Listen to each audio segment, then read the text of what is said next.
నమస్కారం ఘంటారావానికి స్వాగతం. ముందుగా ప్రధానాంశాలు. గంటలో మాచర్ల వస్తానన్న పిన్నెల్లి ఎక్కడ దాక్కున్నారు? అధికారుల అండతోనే పరారయ్యారన్న జూలకంటి.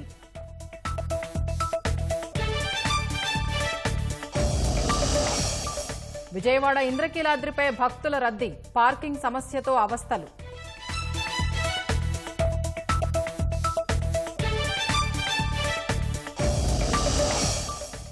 చితికిపోతున్న కోనసీమ కొబ్బరి రైతులు, వ్యాపారులు. దిగుబడులు రాక మార్కెట్లో ధరలు లేక కుదేలు.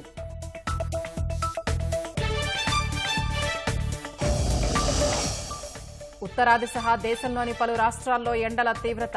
వడదెబ్బ తగిలిన వారికి ఢిల్లీ ఆసుపత్రుల్లో ప్రత్యేక ఏర్పాట్లు.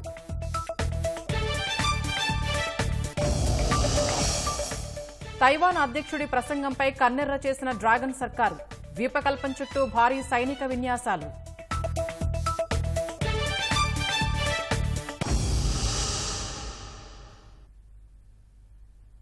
పోలింగ్ రోజున ఆ తర్వాత మాచర్లలో వైకాపా నాయకుల అరాచకాలకు నిరసనగా చలో మాచర్ల కార్యక్రమానికి తెలుగుదేశం పిలుపునిచ్చింది.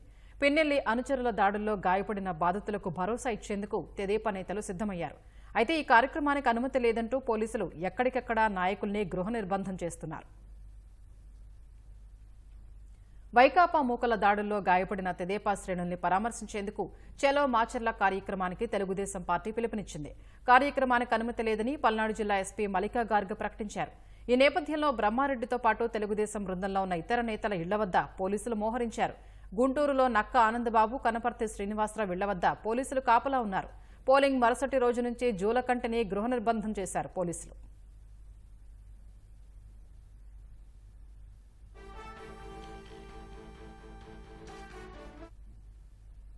గొల్లపూడిలో మాజీ మంత్రి దేవినేని ఉమామహేశ్వరరావు, తెదేపా పాలిట్ బ్యూరో సభ్యుడు వర్ల రామయ్యలను పోలీసులు గృహ నిర్బంధం చేశారు. ఉదయం గుంటూరు వెళ్లి నక్క ఆనందబాబు నివాసం నుంచి తెదేపా నేతలు దేవినేని ఉమా, వర్ల రామయ్య, బోండా ఉమా తదితర నేతలతో కూడిన బృందం మాచర్ల వెళ్లాలని నిర్ణయించింది. తెలుగుదేశం అధినేత చంద్రబాబు ఆదేశాల మేరకు పిన్నెల్లి బాధితుల్ని కలిసి ధైర్యం చెప్పాలని బృందం నిర్ణయించింది. మాచర్ల వెళ్లకుండా తెలుగుదేశం నేతల్ని పోలీసులు గృహ నిర్బంధం చేశారు.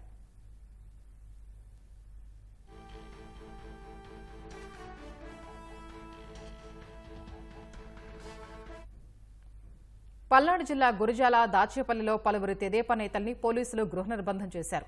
చలో మాచర్ల కార్యక్రమానికి అనుమతి లేదంటూ నోటీసులు జారీ చేశారు. జిల్లా వ్యాప్తంగా 144 సెక్షన్ అమల్లో ఉన్నందున ఎలాంటి ర్యాలీలకు అనుమతి లేదని స్పష్టం చేశారు. గురజాల మండల పరిధిలో 8 మంది తెలుగుదేశం నేతలకు నోటీసులు జారీ చేశారు. దాచేపల్లి మండలం నడికుడి వద్ద చెక్పోస్ట్ ఏర్పాటు చేసి వాహనాల్ని తనిఖీ చేస్తున్నారు. ఈవీఎం ధ్వంసం కేసులో అరెస్టు కాకుండా పిన్నెల్లి పారిపోవటానికి సజ్జల వంటి ప్రభుత్వ పెద్దలతో పాటు కొందరు పోలీసు అధికారులు సహకరించారని మాచర్ల తెదేపా ఇన్ఛార్జ్ జూలకంటి బ్రహ్మారెడ్డి ఆరోపించారు.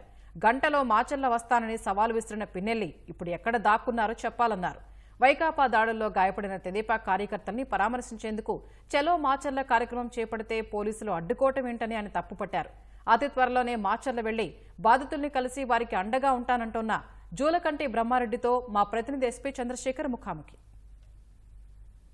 మాచర్ల నియోజకవర్గం పాల్వాయి గేటు పోలింగ్ స్టేషన్లో ఈవీఎం ధ్వంసం ఘటన దేశవ్యాప్తంగా కూడా తీవ్ర చర్చకు దారితీసింది. ఎమ్మెల్యేనే అలా ఈవీఎం ధ్వంసం చేసి పోలింగ్ ప్రశాంతంగా జరగకుండా దాడులు చేసే పరిస్థితి అంతా కూడా దేశమంతా కూడా విస్తుపోయినట్టు పరిస్థితి. ఈ మొత్తం వ్యవహారాలపైన మాట్లాడేందుకు మనతో పాటు మాచర్ల తెలుగుదేశం పార్టీ ఇన్ఛార్జి జూలకంటి బ్రహ్మారెడ్డి గారు ఉన్నారు. సార్, ఎట్లా పిన్నెల్లి చేసినటువంటి ఈవీఎం ధ్వంసం ఘటనను ఎలా చూడాలి? ఆయన పారిపోవడాన్ని పోలీసులు ఏ మేరకు సహకరించారనుకోవచ్చు? 100% పోలీసుల సహకారంతో అతను పారిపోయాడు. ఇంకొకటి ఏంటంటే అతనికి వ్యవస్థల పట్ల నమ్మకం లేదు, గౌరవం లేదు. ఇప్పుడు నా దగ్గర కూడా పోలీసులను పెట్టారు. నేను అర్ధరాత్రి గోడ దూకి పారిపోవాలంటే పారిపోవచ్చు. కానీ ఒక ప్రజాస్వామ్యంలో ఒక శాసనసభ్యుడిగా పోటీ చేసేవాడు గోడలు దూకి పారిపోవటం అంటే అంతకన్నా నీచం ఏముంటుంది? ఈరోజు అతను పోవటానికి కారణం ఈవీఎంలు ధ్వంసం చేశారన్న టేపులు బయటికి వచ్చాయి. కాబట్టి నిన్ను అరెస్ట్ చేస్తారు అనే సమాచారం పోలీస్ శాఖలోని కొంతమంది అధికారులు తెలియజేయడంతో అతను హడావుడిగా అన్నదమ్ములు ఇద్దరు గోడలు దూకి పారిపోయారు. అంతకుముందు స్టేట్మెంట్ ఇస్తూ సాక్షి ఛానల్లో నీకు అక్కడి నుంచి రావడానికి నాకు 2 గంటలు పడద్ది అన్పార్లమెంటరీ లాంగ్వేజ్ వాడి. దేవుడు స్క్రిప్ట్ చాలా గొప్పది. పారిపోవటానికి తెలంగాణ మొత్తం ఆ అటువైపు ఇటువైపు అతను పడిన తిప్పలు చూస్తూ ఉంటే నీ మాటలకి దేవుడు దేవుడు సరైన స్క్రిప్ట్ విధించాడేమో అని అనిపిస్తుంది అనమాట. మాచర్ల నియోజకవర్గంలో ప్రతి సంఘటనకి పిన్నెల్లి సోదరులే బాధ్యత వహించాలి. ఎప్పుడు చెప్పినా ఎందుకు చెప్తున్నాను అంటే, ఏ ప్రజాప్రతినిధి కూడా బహిరంగంగా హింసని ప్రేరేపించే విధంగా మాట్లాడకూడదు. అది కూడా చట్టంలో నేరమే. కాబట్టి దాన్ని అతిక్రమించి అతను మాట్లాడాడు. అనేక సందర్భాల్లో ఇక్కడ దాడులు చేస్తాను, చూస్తాను అని చెప్పేసి దాన్ని కూడా మరి పరిగణనలో తీసుకొని అతను ఏదైతే చెప్పాడో అదే విధంగా నియోజకవర్గంలో పోలింగ్ రోజు కానీ పోలింగ్ తర్వాత కానీ జరిపిన దాడులు మరి గమనించాలి. ఒకప్పుడు చెన్నై పాలెం కేసులో 152 మందిని తీసుకొని వెళ్ళి ఆ రైతుల మీద దాడులు చేసి బీభత్సం సృష్టించిన ఇతను 10 సంవత్సరాలుగా వాళ్ళు ఈ కేసు కొట్టేయించుకోవడంగా అతను వెనకనే తిరుగుతున్నారు. అదే స్ఫూర్తితోటి ఈ రోజు వీళ్ళందరినీ కూడా మళ్ళీ ఇరికిస్తే నా ఇంటికి కాపలా కుక్కల్లాగా వీళ్ళందరూ పడుంటారని చెప్పేసి ఈ రోజు కూడా ఆ వైసీపీ కార్యకర్తల్ని వాడుకోవడానికి చేసే ప్రయత్నంలో భాగమే ఈ దాడులు, ఈ అరాచకాలు. దాడులకు సంబంధించి చూస్తే పోలీసులు నమోదు చేసిన సెక్షన్లు కానీ తీసుకున్న చర్యలు కానీ చాలా నామమాత్రంగా ఉన్నాయి. మాచర్లలో పట్టణంలో పీడబ్ల్యూడీ కాలేజ్ జరిగినటువంటి ఇష్యూ అయితే కనీసం హత్యాయత్నం కేసు కూడా నమోదు చేయని పరిస్థితి. మిగిలిన చోట్ల జరిగినటువంటి దాడులు కేపీగూడెం కావచ్చు, లేకపోతే పాలవాయిలా కావచ్చు, ఇవన్నీ కూడా తీవ్రమైన సెక్షన్ కాకుండా సాధారణ సెక్షన్లు నమోదు చేసినటువంటి పరిస్థితి. ఎలా చూడాలి పోలీసుల వైఖరిని? ఏదైతే కొత్త పుల్లారెడ్డిపురంలో జరిగిన హింసాత్మక బహిరంగంగా అక్కడ ఏ విధంగా దాడులు చేస్తూ పోలింగ్ బూత్లోని ఏజెంట్లను లాగేసి గొడవలు చేస్తున్నారో ఇవన్నీ కూడా వచ్చారు. రేఖ్యా నాయక్ అనే అతన్ని గాయపెట్టి అతని ఇంటిని నేలమట్టం చేశారు. ఇవన్నిటినీ వదిలిపెట్టుకుని ఎస్సీ, ఎస్టీ, బీసీలకు ఏదో ఉదారకుడిలాగా వాళ్ళని మీదేసుకుని ఒక కులాన్ని టార్గెట్ చేస్తూ మాట్లాడాడు ఈ మధ్య కాలంలో. మరి కొత్త పుల్లారెడ్డిపురంలో ఎస్టీల మీద, బీసీల మీద దాడి చేసింది నువ్వు కదా, నీ తమ్ముడు దగ్గరుండి కదా చేయించింది. ఇవన్నీ కూడా అబద్ధాలని నిజం చేయటం, పసిబూసి మారేడుగాయ చేయటం, ఇవన్నీ కూడా పిన్నెల్లి సోదరులకి ఈ వైసీపీ పార్టీకే ఒక పెన్నతో పెట్టిన విద్య అన్నమాట. పాలవాయి గేట్ సంఘటన టోటల్ గా చూసా. పోలింగ్ బూత్ లో నువ్వు ఈవీఎం పగలగొడుతూ వస్తూ అడ్డుకున్న ఏజెంట్కి ఏలు చూపిస్తూ నువ్వు రా నీ సంగతి తేలుస్తానని చెప్పేసి మాట్లాడి ఆ ఈవీఎం మళ్ళీ రీసెట్ చేయడానికి టైం పడుతుందన్న టైంలో పోలింగ్ ఆఫీసర్ మీరు బయటికి వెళ్ళండి అది రీసెట్ చేయాలన్నప్పుడు బయటికి వచ్చినప్పుడు ఈ సంగతి చూడండి అని చెప్పేసి అతన్ని జనాన్ని ఉసిగొల్పి అతని మీద దాడులు చేయించాడు. వెంటనే అతని వెహికల్స్ లో నుంచి కర్రలు, రాడ్లు అన్ని బయటకు వచ్చాయి. అంటే బహిరంగంగా వెపన్స్ పెట్టుకొని క్యారీ చేస్తూ ప్రజల మీద దాడులు చేస్తా ఉంటే పోలీస్ శాఖ ఏం చేస్తుంది? ఎమ్మెల్యే ఇంటి మీద, ఇంటి చుట్టూ మారణాయుధాలు పట్టుబడితే పోలీస్ శాఖ ఎందుకు నోరు విప్పట్లేదు? ఏం నిజం దాచిపెడుతున్నారు అక్కడ? ఒక ట్రక్కు దొరికినాయి అక్కడ, దాని మీద ఏం సెక్షన్లు కట్టారు, ఏం చేశారు? విధ్వంసానికి అతని స్టేట్మెంట్, దొరికిన ఆయుధాలు ఇవన్నీ కూడా సాక్ష్యం. ఇదే చిన్న చిన్న కేసులుగా కట్టి ఎమ్మెల్యేని రక్షించే ప్రయత్నం చేస్తా ఉన్నారు. ఇన్నిటినీ కూడా ఉపేక్షిస్తూ కనీసం పోలీస్ శాఖ సెర్చ్ కూడా పెట్టలేకపోయింది. వెహికల్స్ లో ఏమన్నా ఆయుధాలు ఉన్నాయని సెర్చ్ కూడా చేసే ప్రయత్నం చేయలే. స్థానికంగా ఉన్న డిఎస్పీ సమక్షంలోనే కొత్త పుల్లారెడ్డిపురంలో పల్లంరాజు ఎవరైతే గతంలో ఉన్నాడో ఆయన సమక్షంలోనే ఆ కొత్త పుల్లారెడ్డిపురంలో ఈ దాడులు, సంఘటనలు అన్నీ జరిగాయి. ఇది ఈరోజు పల్నాడులో పోలీస్ శాఖ వ్యవహరిస్తున్న తీరు. ఈవీఎం ధ్వంసం ఘటనకు సంబంధించి విజువల్స్ బయటకు వచ్చిన తర్వాత మాత్రమే చాలా వేగంగా కూడా యంత్రాంగం అంతా స్పందించిన పరిస్థితి. మరి ఇన్ని రోజులు ఆ దృశ్యాలన్నీ ఉన్నప్పటికీ ఎందుకు స్పందించలేదు? అలాగే సంబంధిత అధికారులు ఆ విషయాన్ని ఎందుకు ఉన్నతాధికారుల దృష్టికి తీసుకెళ్ళడం కానీ, ఉన్నతాధికారులు స్పందించకపోవడం కానీ ఏం జరిగిందంటారు ఇదంతా కూడా? అసలు రామకృష్ణారెడ్డిని రక్షించే ప్రయత్నంలో మరి పోలీస్ శాఖే కాదు, ఎన్నికల కమిషన్లో కొంతమంది అధికారులు కూడా సహకరించారు. ఇది నిర్వివాదమైన అంశం. అందుకనే ఆ అంశాన్ని తొక్కిపట్టారు. అది బయటకు వచ్చిన తర్వాత వీళ్ళు వేగంగా సెంట్రల్ ఎలక్షన్ కమిషన్ మొట్టికాయలేసి ఒక డెడ్ లైన్ పెట్టి ఈ లోపు మీరందరూ వీళ్ళని అరెస్ట్ చేయాలని చెప్పి డెడ్ లైన్ పెట్టడంతో ఆ రోజు పరుగులు తీశారు తప్పితే వాళ్ళుగా చర్యలు తీసుకోలేదు. పిన్నెల్లి పరాయి వెనక ప్రభుత్వ పెద్దల హస్తం ఎంతవరకు ఉంది? అలాగే పోలీసు అధికారులు కూడా ఇందులో ఏమన్నా కీలకమైన అధికారులు కూడా ఇందులో జోక్యం చేసుకున్నారు, ఆయన తప్పించారనేటువంటి వార్తలు కూడా వస్తున్నాయి. ఏంటి మీకున్న సమాచారం? దాంట్లో మీరేమంటారు? సజ్జల లాంటి పెద్దలు మరి వాళ్ళకున్న రాష్ట్ర అధికారంలో ఉన్న పెద్దలతోటి ఉన్న సమాచారాన్ని క్రోడీకరించి వాళ్ళు పిన్నెల్లికి సమాచారం ఇవ్వడంతో ఈ రోజు కాకపోయినా రేపు నిన్ను అరెస్ట్ చేస్తారు, నువ్వు ముందుగానే ఎస్కేప్ కమ్మని చెప్పిన దాని మీదనే అతను బయటికి పోవటం జరిగింది. ఇవాల్టి చలో మాచర్లకు సంబంధించి పోలీసులు ఆంక్షలు విధించారు. పోలీసులకు ఏం చెప్తారు? అలాగే గాయపడినటువంటి కార్యకర్తలకు ఎలాంటి భరోసా కల్పిస్తారు? ఈ రోజు 10 రోజులు అయిపోయింది ఎన్నికలు జరిగి. ప్రజల తరఫున ఒక పార్టీ తరఫున ప్రాతినిధ్యం వహించిన నాకు వాళ్ళని పరామర్శించాల్సిన బాధ్యత, గాయపడ్డ వాళ్ళని, నష్టపోయిన వాళ్ళని, దాడులకు గురైన కుటుంబాలని పరామర్శించాల్సిన బాధ్యత మా మీద ఉంది. ఇప్పుడు మేము దాడులకు పోతామంటలేదు, బల ప్రదర్శనకు పోతామంటలేదు. మా బాధ్యత రాజకీయ పార్టీగా, అభ్యర్థిగా మా బాధ్యతలు మేము నిర్వహించాలని చెప్పేసి మేము బయలుదేరితే దానికి ఎక్కడికక్కడ మరి నిర్బంధాలు విధిస్తూ మా నాయకులందరినీ కూడా ఇంటి దగ్గరే హౌస్ అరెస్ట్ చేయడం జరిగింది. ఈరోజు ఆపగలరేమో కానీ ఇక 10 రోజులకైనా ప్రతి ఊరు, ప్రతి కుటుంబాన్ని మేము సందర్శించి వాళ్ళకి జరిగిన నష్టాన్ని, కష్టాలని అన్నీ తెలుసుకొని ఏం చేయాలి, వాళ్ళకి ఏ విధంగా భరోసా కల్పించాలనేది ఖచ్చితంగా చేసి తీరుతామని. చివరగా మాచర్ల నియోజకవర్గంలో ఏంటి మీ విజయం పట్ల మీకున్నటువంటి అంచనాలు ఏమిటి? అంటే భారీ స్థాయిలో పోలింగ్ నమోదు కూడా ఇన్ని హింసాత్మక ఘటనలు జరిగినప్పటికీ కూడా సో ఎలా చూస్తారు? మాచర్ల నియోజకవర్గంలో ప్రజలు ఈ అరాచకానికి వ్యతిరేకంగా, ఈ అభివృద్ధి నిరోధకులకు, దోపిడీదారులు, దౌర్జన్యకారులకు వ్యతిరేకంగా స్పష్టంగా వాళ్ళ తీర్పునిచ్చారు. ఇవన్నీ సహించలేకనే ఈరోజు ప్రజల మీద, గ్రామాల మీద పడి ఈ దాడులు చేస్తా ఉన్నారు. మాచర్ల టౌన్లో పోలింగ్ శాతాన్ని తగ్గించాలి కాబట్టి అక్కడ అరాచకాన్ని సృష్టించి ప్రజల్ని భయభ్రాంతులు చేయాలనే 5 స్కార్పియోలతో ఒక వ్యక్తిని తొక్కించుకుంటూ పోతే 324 సెక్షన్ వేశారని. ఇంతకన్నా దారుణమైన ఉదాహరణ మరి చరిత్రలో ఎక్కడైనా ఉందా అని అడుగుతా ఉన్నాను. సిగ్గుపడాలి పోలీసులు. వాస్తవాలను బట్టి మీరు కేసు రిజిస్టర్ చేయాలి. ఇన్స్ట్రక్షన్స్ ఎవరి ఇన్స్ట్రక్షన్స్? ఎఫ్ఐఆర్ గ్రావిటీ, ఆ కేసు గ్రావిటీని బట్టి మీరు రిజిస్టర్ చేయాలి. ఇన్స్ట్రక్షన్స్ ప్రకారం మేము 324 చేసాము, అవసరమైతే ఆర్డర్ చేస్తాం. ఇది అంటే చెప్పకుండానే మా మీద ఒత్తిడి ఉందని చెప్పిన పరిస్థితి. ఇవన్నిటినీ కూడా ఎన్నికల అనంతరం కూడా మేము సమీక్షిస్తాము. మా ప్రభుత్వం అధికారంలోకి వస్తుంది, మేము గెలుస్తాము, ప్రతి విషయాన్ని సమీక్షిస్తాము. ఎక్కడెక్కడైతే వాళ్ళు మరి కేసు గ్రావిటీని తగ్గించి కట్టారో వాటిని అన్నింటినీ కూడా బాధ్యులైన అధికారుల మీద మా ప్రభుత్వం వచ్చిన తర్వాత చర్యలు తీసుకోవడానికి కూడా వెనకాడమని చెప్పేసి సందర్భంగా తెలియజేస్తాం. తప్పనిసరిగా ప్రభుత్వ పెద్దల హస్తం పిన్నెల్లి పరారు వెనక ఉందని చెప్పి బ్రహ్మారెడ్డి అభిప్రాయపడుతున్నారు. మాచర్ల తన విజయం తథ్యమని కూడా స్పష్టం చేస్తున్నారు. కెమెరామెన్ కేశవతో పురి చంద్రశేఖర్, ఈటీవీ న్యూస్, గుంటూరు. వేసవి సెలవుల నేపథ్యంలో విజయవాడ ఇంద్రకీలాద్రి భక్తుల రద్దీతో కిటకిటలాడుతోంది. సాధారణ రోజుల్లో 25,000 నుంచి 30,000 మంది వస్తూ ఉండగా ప్రత్యేక రోజుల్లో 50,000 మంది వరకు అమ్మవారిని దర్శించుకుంటున్నారు. అంత పెద్ద సంఖ్యలో భక్తులు రావడమే కాకుండా సొంత వాహనాలతో వస్తూ ఉండటం వల్ల పార్కింగ్ పెద్ద సమస్యగా మారింది. కనకదుర్గానగర్లో అభివృద్ధి పనులు చేస్తూ ఉండటం వల్ల స్థలం కొరత ఏర్పడింది. అయితే దూర ప్రాంతాల నుంచి వచ్చిన భక్తులకు త్వరగా అమ్మ దర్శనం కల్పించేందుకు తీసుకుంటున్న చర్యలపై ఆలయ ఈవో కెఎస్ రామారావుతో మా ప్రతినిధి ముఖాముఖి.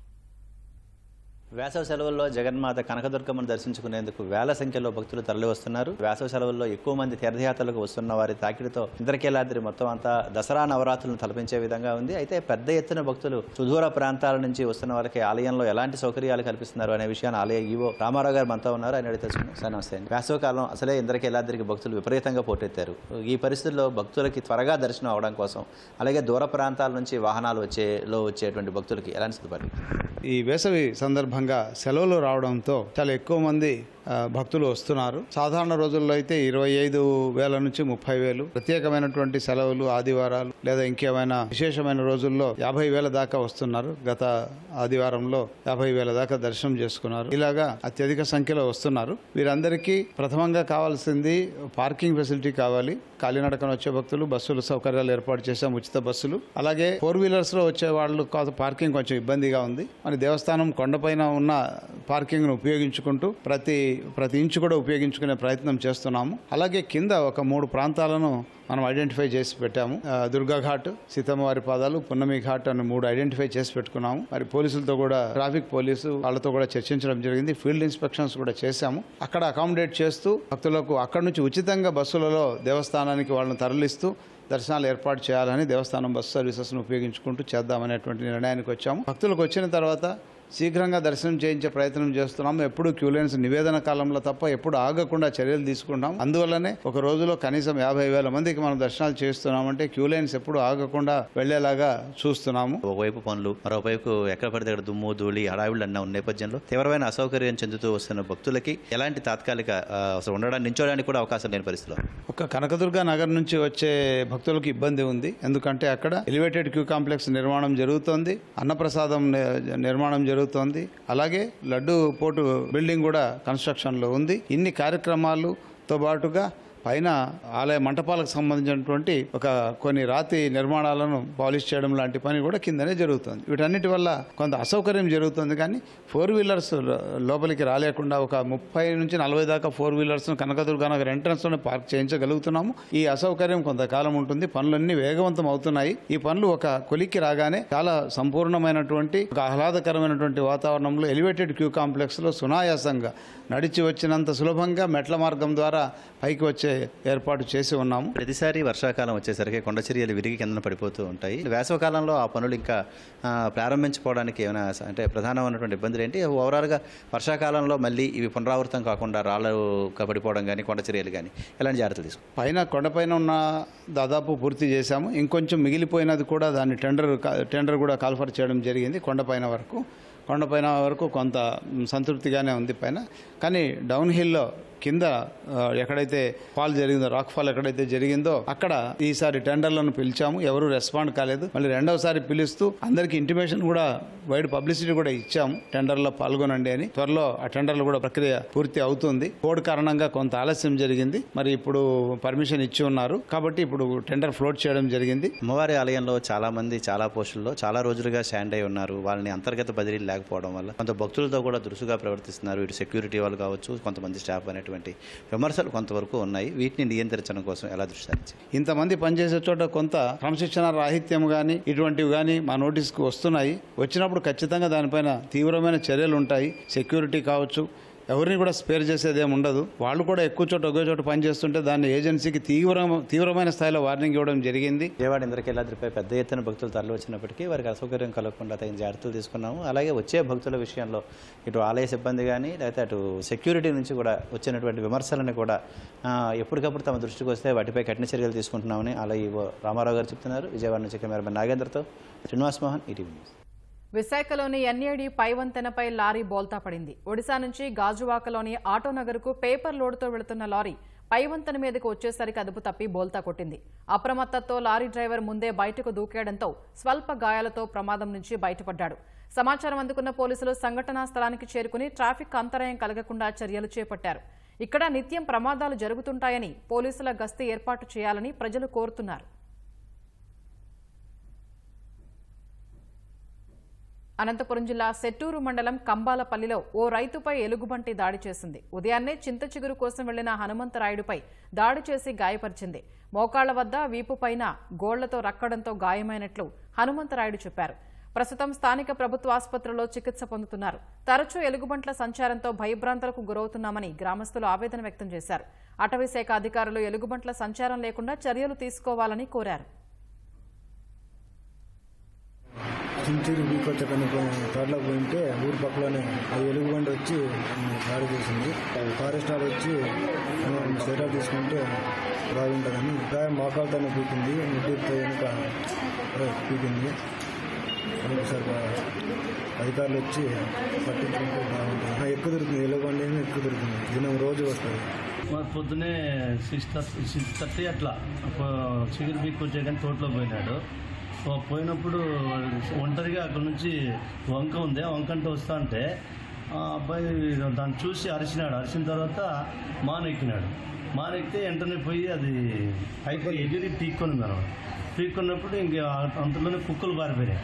మా గొర్రెల దొడ్డి ఉంది మా దగ్గర.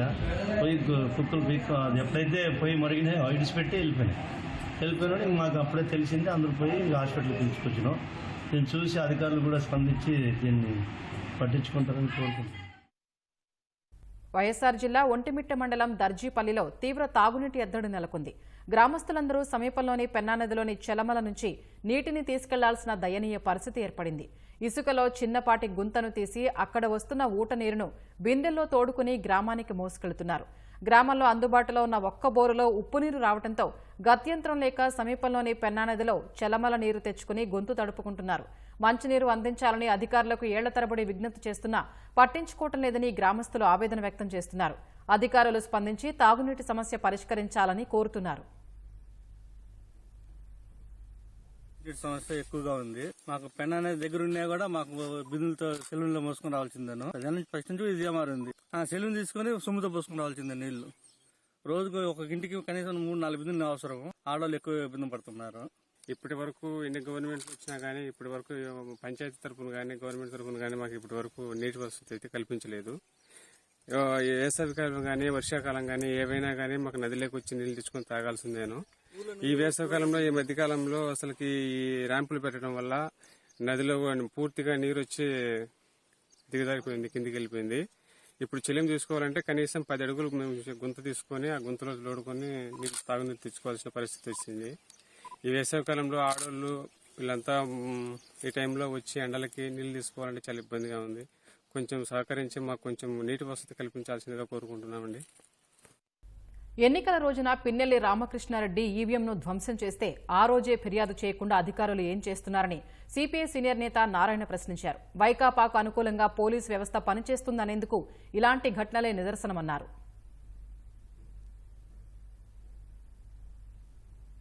లాస్ట్ మినిట్లో ఈసీ పట్టించుకొని డీజీపీ అంటే మార్చింది, కానీ కింద పునాదులు మొత్తం వైసీపీ సామ్రాజ్యం ఉంది. కానిస్టేబుల్స్, ఎస్ఐ, సిఐ మొదలుకొని వీళ్ళంతా కూడా వైసీపీ సామ్రాజ్యం. పై వాళ్ళని మార్చారు కొంతమంది. వాళ్ళు మాట ఎవరు వీళ్ళని వెళ్ళలేదు. వాళ్ళు చెప్పేశారు మా మాట వెళ్ళలేదు. మీకు ఎగ్జాంపుల్ 2 ఒకటి చంద్రగిరి నేను స్వయంగా చూశాను కాబట్టి. అంటే స్ట్రాంగ్ రూమ్స్ ఉన్న చోట పోలీసులు పెట్టరా? మహిళా యూనివర్సిటీలో మొత్తం స్ట్రాంగ్ రూమ్ ఉంటే ఒక్క కానిస్టేబుల్ లేడు, కెమెరాలు లేవు, ఎన్నికల ఆఫీసర్ మాత్రం ఉన్నారు. వాడు ఎవరో జారీ చేసి ఉంటే పిల్లి రామకృష్ణ అంటే వాళ్ళు అయితే చెప్పపోయేవాళ్ళు మొత్తం. అప్పుడు టీడీపీ అభ్యర్థి ఆడికి వచ్చాడు. తను వెంటనే గొడ్డళ్ళు, సమిట్లు తీసుకొచ్చారు. ప్రీ ప్లాన్ దాడి చేశారు. ఆ గన్మెన్ తను చచ్చిపోయాడు. ఎప్పుడు బయటపడింది తెలుసా? ఆ ఎమ్మెల్యే క్యాండిడేట్ కారుకి ముందు రోజే కెమెరాలు పెట్టారు. ఆ కెమెరాలే సాక్ష్యమైన తప్పితే లేకుండా పోతే సాక్ష్యాలు లేవు. వాడు కారులోనే కూర్చొని భయపడి పోలీసు ఫోన్ చేస్తే 45 మినిట్స్ రాలే పోలీసు. 11వ తారీఖు మాచర్ల ఎమ్మెల్యే దాన్ని పగలగొడితే ఎప్పుడు బయటకు వచ్చింది అంటే జరిగినాక పోలింగ్ ఆఫీసులు ఎక్కడ ఉన్నారు, ఏజెంట్లు ఎక్కడ ఉన్నారు, మరి వాళ్ళ రిపోర్ట్లు ఇవ్వాలా? మరి పోలీసులు ఉండే ఉంటారు కదా అక్కడ. ఎవరికి ఎట్లో ఫుటేజ్ బయటపడింది కాబట్టి ఇప్పుడు వచ్చింది. అంటే ఇంత దుర్మార్గమైన పద్ధతుల్లో జరిగినటువంటి ఎలక్షన్ చూస్తున్నాం. నా ఉద్దేశంలో పోలింగ్ ఆఫీస్ అంటే రిపోర్ట్ ఇవ్వాలి. ఒకవేళ రిపోర్ట్ వచ్చి పోలీసు పట్టించుకుంటే వాళ్ళందరి మీద యాక్షన్ తీసుకోవాలి. అసభ్య వీడియోల కేసులో ప్రమేయం ఉందని ఆరోపణలు ఎదుర్కొంటున్న జేడీఎస్ నేత ఎంపీ ప్రజ్వల్ రేవణ్ణ దౌత్యపరమైన పాస్పోర్ట్ను రద్దు చేయాలని కర్ణాటక ముఖ్యమంత్రి సిద్దరామయ్య కేంద్రాన్ని కోరారు. ఈ మేరకు ప్రధాని నరేంద్ర మోదీకి సిద్దరామయ్య లేఖ రాశారు. విదేశాల్లో ఉన్న ప్రజ్వల్ రేవణ్ణను తిరిగి దేశానికి రప్పించడానికి సత్వరమే సమగ్రమైన చర్యలు తీసుకోవాలని కర్ణాటక సీఎం కోరారు. దౌత్యపరమైన పాస్పోర్టు ద్వారా ఏప్రిల్ 27న ప్రజ్వల్ జర్మనీ పారిపోవడాన్ని సిగ్గుచేటు చర్యగా ప్రధానికి రాసిన లేఖలో కర్ణాటక సీఎం సిద్దరామయ్య పేర్కొన్నారు. విదేశాంగ శాఖకు కూడా ఇదే విజ్ఞప్తి చేస్తూ కర్ణాటక ప్రభుత్వం లేఖ పంపింది.